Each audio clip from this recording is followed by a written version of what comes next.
ভারতের জনপ্রিয় reality show big বস প্রতি বছরই সঞ্চালনা করেন বলিউড ভাইজান সালমান খান। বিগ বস সঞ্চালনার জন্য আকাশ ছোঁয়া পারিশ্রমিকও পান ভাইজান। তবে বিগ বস 19-এর নতুন সিজনে সালমান খানের পারিশ্রমিক কমেছে। তবে কি দিন শেষ বলিউড ভাইজানের? একের পর এক ফ্লপ সিনেমার কারণে সালমান খানের ক্যারিয়ারও ভালো অবস্থায় নেই। সেই সঙ্গে কমে গেল বিগ বসের পারিশ্রমিক। তবে কি দিন শেষ হয়ে গেল সালমানের?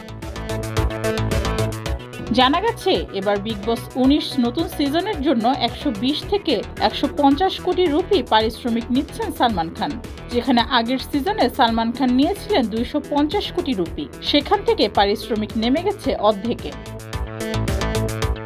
তবে সালমানের পারিশ্রমিক কমার কারণ হিসেবে জানা গেছে এবার বিগ বসের বাজেট কম। বাজেট স্বল্পতার কারণে সালমানের পারিশ্রমিকও কমেছে। বিগ বস অনুষ্ঠান নিয়ে দর্শকদের উত্তেজনা থাকে তুঙ্গে। বিশেষ করে শেষ সপ্তাহে বকুনিতে হাজির হন সালমান। সেই পর্বগুলির টিআরপি বৃদ্ধি পায় হু হু করে। এদিকে শুরু হয়ে গেছে বিগ বস 19-এর প্রস্তুতি। কারা থাকছেন এবারের রিয়েলিটি শোয়ে তা নিয়েও শুরু হয়েছে জোর জল্পনা। তবে এইবারের সিজনে নাকি থাকবে বিশেষ চমক। সবচেয়ে দীর্ঘ সিজন হতে চলেছে এটি। ডেস্ক রিপোর্ট, যুগের চিন্তা।